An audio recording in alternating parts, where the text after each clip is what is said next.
If you're tired of the standard business and marketing fundamentals, frameworks, and funnels, you need a little mischief.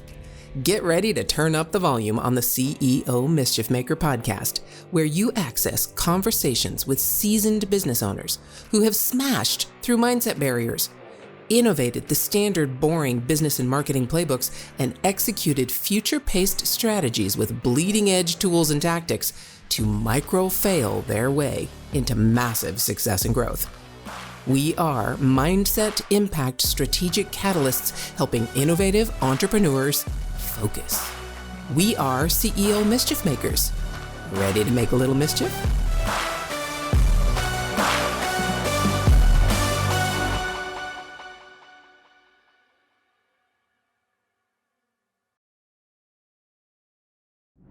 Hey, CEO Mischief Makers, MKJ here again, and I have the incredible Greta Zukoff with me. Greta, welcome back.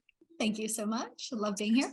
Yes. If you have not listened to Monday's episode on mindset, I swear, you need to go listen to that, because you're going to be blown away as to why this person who's in your ears right now talking about these things, why you need to listen and you need to pay attention. So I'm listening and I'm paying attention. Yes. Greta, you ended on a perfect note talking about when we want to make these mindset shifts and we want to really make a change in our lives.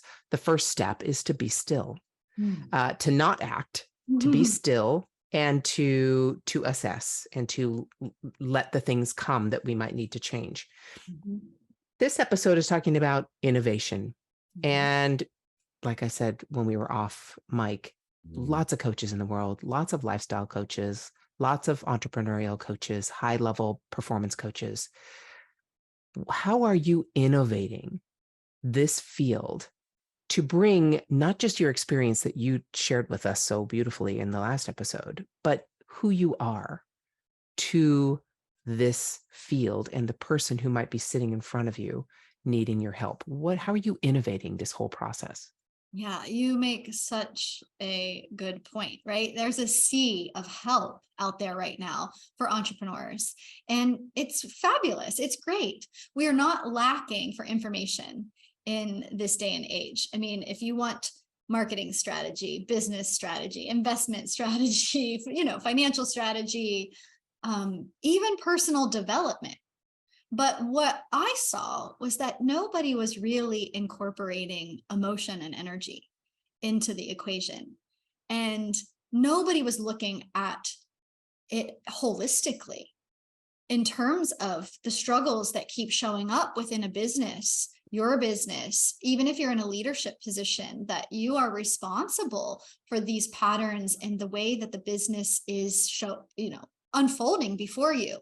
And nobody is looking. It was almost like go to therapy and handle your emotional problems in therapy, which is isolated and separate from what you're doing over here in your business. But what I have personally discovered where you can make the most impact is holistically looking at it all.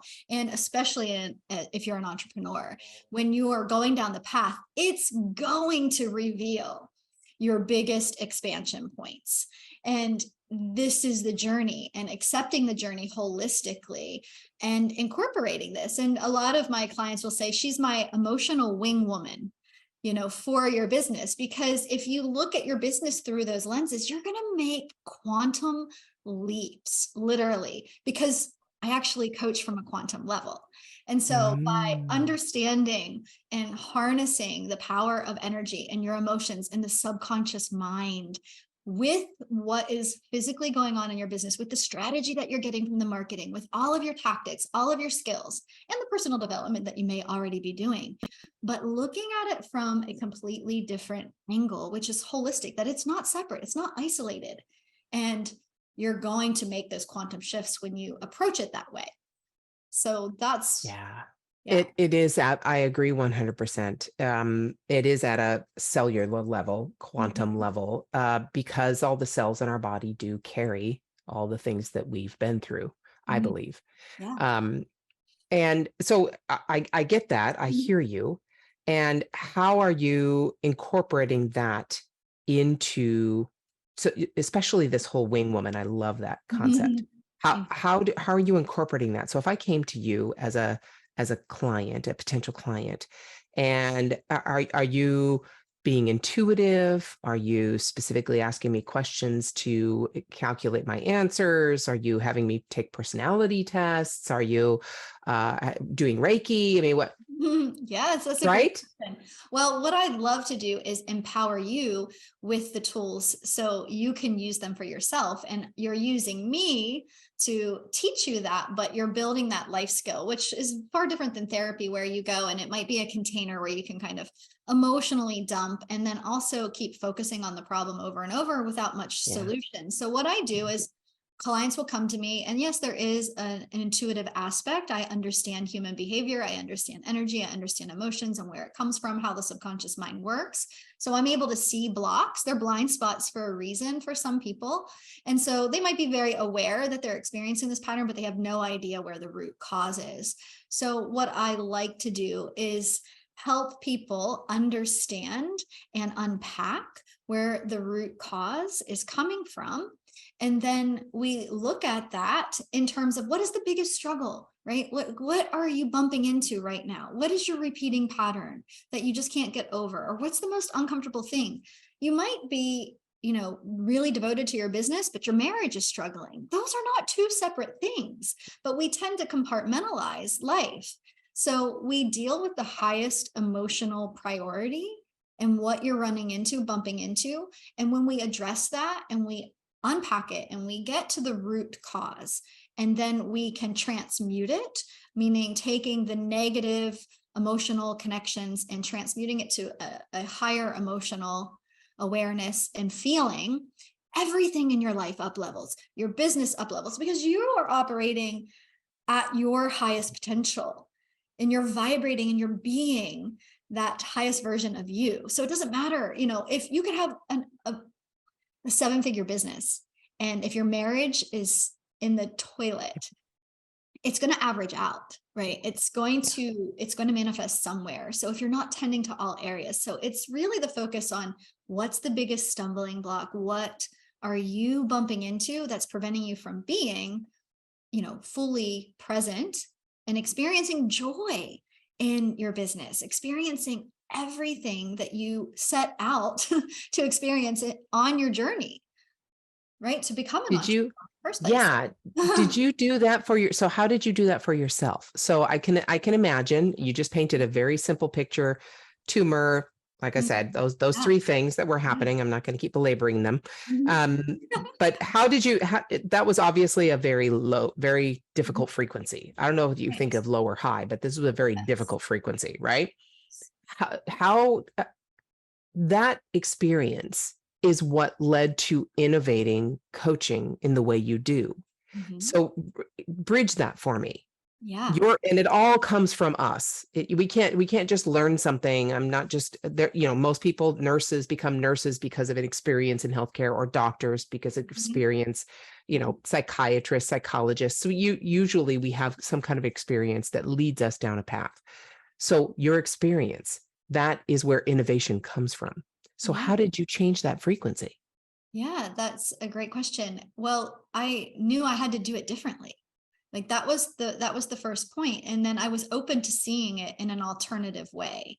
And I really flipped my beliefs and what I thought was possible upside down to be able to transcend the bad things or the unwanted things that were happening for me. But little did I know those things were strategically planted, right? So I could be here today Mhm. Yeah. and doing this. So it was a matter of being open to not only alternative approaches, but also being open to seeking help and getting coached myself and searching, having the desire inside of me. And then what do they say? When the student is ready, the teacher appears. And so I still enlist in coaching and the power of, somebody else knowing more than me in that area, or being farther along in that area than myself, and leveraging their beliefs, their knowledge, and imparting the skills. I had the desire, I was showing up, I was ready for the alternative approaches. And so that could come in the form of books, it could come in the form Yeah. of one-on-one coaching, I've done it all, group coaching, but it was definitely bridging the gap for me was trusting myself, trusting that I knew what was best for myself. Even in medicine, like I went cold turkey off of my medicine. I kind of said, I will figure this out. I will find the way. But I had to find mentors and people that could help guide me as I was following my own intuition. Wow. And so were there times in that, I'm sure there were, but tell me Mhm. one of them, times in that process where you knew it didn't work? Yes. And how did you know that? And how did you then adapt? hmm Well, after I was getting MRIs frequently to measure the tumor, it was on my pituitary gland, and they didn't want it to get bigger because it's by my brain or my eyesight. So it was very serious. And so I would have to get MRIs, and then I have to go to these checkups. And the whole time I was gaining more weight, I was feeling like an alien had invaded my body. Nothing was getting better. I was on medication and I was doing it the way that they told me to do it, but nothing was improving. And I remember sitting in that doctor's office, and I literally walked out. It was like a flip the table moment. I was like, well, like you are in your 30s, right? Like why giving me all these solutions as to why I was experiencing this, why I was overweight, and I just wouldn't buy it. And so it was a flip the table moment where I just doubled down on the belief in myself. And then I knew, like once I declared that I was going to figure it out, then Mhm. the information started to appear for me. I was open to receiving it, but I had to make that decision for myself. So it was very prominent. And when I did, it was like kind of like, well, no turning back now, right? Like I just took my control and my power back, and then was able to be, available to hearing other solutions. And then I went and I was like, realized that this was emotional. This was all created from my inability to look at my emotions, process my emotions, old childhood stuff, that was making itself very well known in my present. And when I started to look at it from that perspective and heal the emotions inside of me, my beliefs started to change. My body started to physically change. The results started to follow. Wow. I believe that 100%. I've seen it in my husband. He used to get migraines on a regular basis. He's prone to more autoimmune disease like psoriasis, Yeah. and he's struggled with that through our entire marriage.